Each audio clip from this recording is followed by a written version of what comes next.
conflitos. Como a gente pode ajudar as crianças a construírem, né, as suas próprias soluções, a encontrarem as suas próprias soluções? Será que isso é possível? A gente vem percebendo o quanto é válida a mediação durante as situações conflituosas, né? Então a gente abaixa, conversa com as crianças envolvidas, convida todos a perceberem os diversos pontos de vista e pergunta, né? Teria uma maneira melhor para a gente solucionar essa situação? Teria uma outra maneira da gente resolver? Isso a gente já faz. Mas o que às vezes falta é o tempo de espera para que a resposta seja elaborada pelas crianças. E também a gente se preparar para uma situação ou outra em que não há resposta, né? Pode acontecer e isso traz muita angústia para a gente, né? Então a autora do nosso estudo aqui, né, de novo venho mostrando esse livro que a gente está estudando, ela vem falando sobre o quanto é importante a gente utilizar uma forma de comunicação que abra o canal de comunicação e não que feche. Então eu vou dar alguns exemplos aqui que a autora traz sobre comunicações que fecham o campo. Criticar, dar ordens e descontar. Veja só, são 3 pontos. Criticar é quando a gente já diz logo assim: poxa, você sempre grita por cada coisinha, né? Então é uma crítica. Ou dar ordens: para com isso, comporte-se, né? Sem briga, pode parar. A gente está dando uma ordem. Ou descontar. Esse descontar é assim, a gente tirar o valor, né? Colocar aquilo, a situação como menos importante. Então, por exemplo, nossa, mas ela só quer relar no cavalinho, ela não tá fazendo nada pra você. E eu tô dando um exemplo que eu mesma já fiz. Fiz isso recentemente com 2 crianças no parque, quando uma tava no cavalinho balançando, aí a outra chegava perto pra relar no cavalinho, e aí a criança que estava sobre o cavalo já gritava, né, muito intensamente. Eu mesma usei essa estratégia. Então por isso que eu me incluo aqui nesse movimento de estudo com vocês, porque quando eu li isso eu falei, uau, né, preciso rever muitas coisas e constantemente. Então nós todos aqui estamos, né, sendo convidados a revisar essa nossa prática e essa nossa comunicação. Então tá, Natu, mas o que você podia ter feito então lá nesse caso do cavalinho? Segundo a autora, ela coloca aqui sabiamente que eu poderia ter narrado a situação factualmente, ela usa essa expressão. Então, eu conto ali o que eu tô vendo. Por exemplo, tô percebendo, ou tô vendo mesmo que você tá incomodada porque ela tá relando no seu cavalo. Você quer cavalgar no cavalinho sem que ninguém rele, né? Ponto, sem julgamento, porque essa minha fala abre, essa fala que eu deveria ter tido, ou enfim, né, que posso ter numa próxima situação, ela vai abrir um canal de comunicação. E a minha fala anterior de, nossa, mas ela só quer relar no seu cavalinho, faz com que aquela que esteja no cavalinho se coloque numa defensiva. E, gente, foi impressionante, porque foi realmente o que aconteceu, né? Então, eu tô aqui relatando uma estratégia de comunicação que pode ajudar a gente a estabelecer uma relação mais direta e que essa via se torne de mão dupla, em que a gente fale, consiga receber um feedback e continue, então, validando, né, essa comunicação. Então, esse ponto é muito importante e eu precisava contar isso para vocês. Um outro ponto que a gente tem refletido é, então, sobre as situações de conflito em que envolvem, assim, apenas uma criança. Vou dar um exemplo.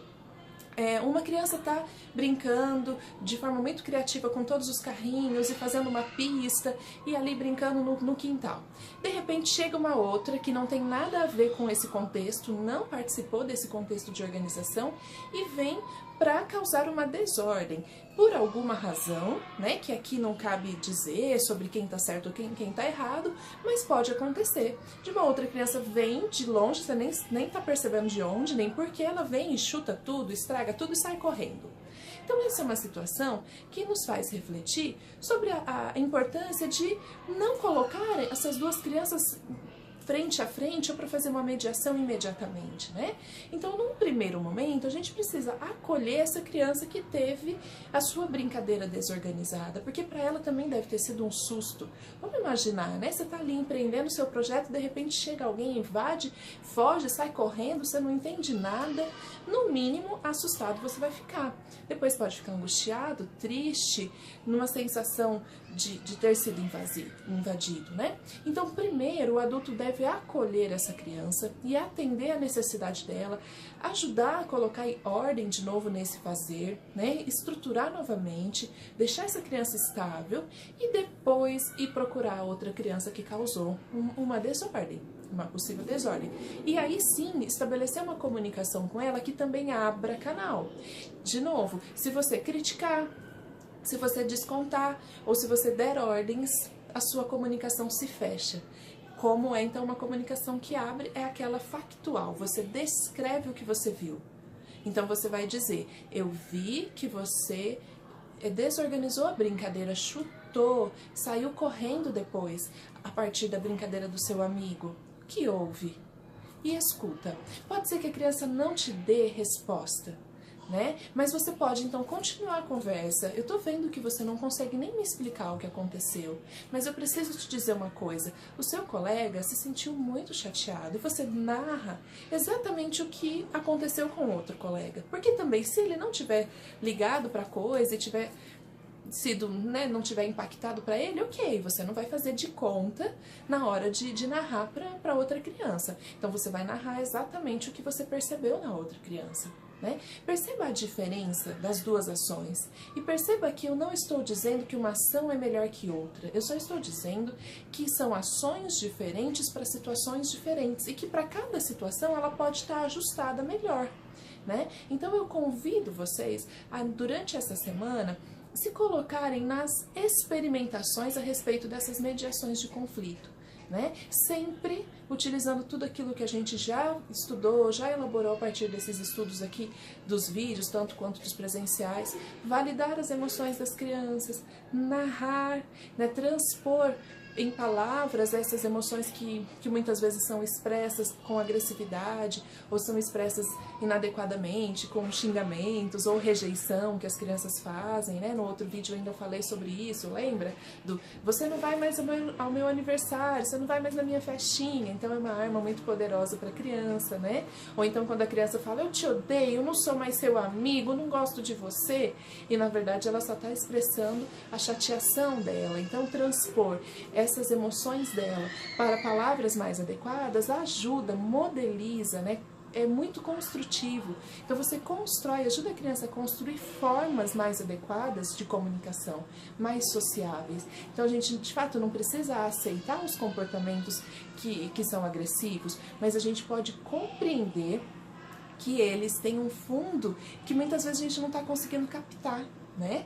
E tem uma última orientação que a autora dá nessa parte aqui do texto, é pra gente não trazer para o lado pessoal as coisas, as questões que as crianças nos trazem, inclusive as agressões, né? E é muito difícil isso. Aqui eu aprendi com a Nath a expressão não pessoaliza, né? Então não traz para sua vida como se a criança tivesse aí o objetivo de te machucar, de te ofender. Ela está trazendo questões que são dela, né? Eu vou até ler o trechinho em que a autora fala sobre isso. Olha, quando você for alvo da raiva de uma criança, não leve para o lado pessoal. Frequentemente, a raiva nada tem a ver com você. Pode ser uma expressão do que está acontecendo dentro da criança e você é só um alvo conveniente. Se você seguir esse conselho, conseguirá lidar com uma criança zangada efetivamente e ainda se manter no controle. Né? Então fica aqui esse convite para que a gente ajude as crianças a chegarem a soluções satisfatórias quando, diante de um conflito, a gente vai precisar mediar em dupla, né? Assim, chama uma criança, chama a outra e aí perguntar o que está acontecendo e esperar o tempo da resposta. E se diante de uma resposta muito circular, até é importante dizer sobre isso para finalizar aqui o vídeo, se diante de, mas eu quero brinquedo, eu também, então o educador vai pontuar, sim, tô percebendo que um quer e o outro quer, só. Não vai mais do que isso. Aí eles vão continuar, né?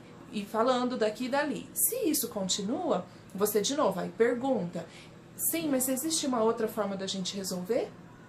Porque quando você pergunta, você dá um voto de confiança, né, para essas crianças, dizendo, eu sei que vocês conseguem resolver de outra maneira. Você pode até dizer isso. né? E espera as soluções possíveis. É comum acontecer de uma delas então desiste, sai correndo, ou então uma propõe, eu brinco um pouquinho e depois você, ou então chega a uma solução do vamos brincar juntos, né? Mas esperem. Vocês sabem por quê? Porque a gente, o adulto, tem o hábito de sair do problema e querer encaminhar-se direto para a solução. Não quer vivenciar o processo, porque o processo dói, o processo, né, traz pra gente diversas emoções. Então, a gente, se pudesse, dormia no problema e acordava na solução, né? E aí, nesse papuf, a gente também quer convidar as crianças a vivenciarem isso, mas vamos ajudá-las e, enquanto isso, também vamos nos ajudando a perceber os conflitos de uma maneira construtiva. Tá bom? É isso, então fica o convite para essa semana, tá bom? Vamos juntos. Um beijo!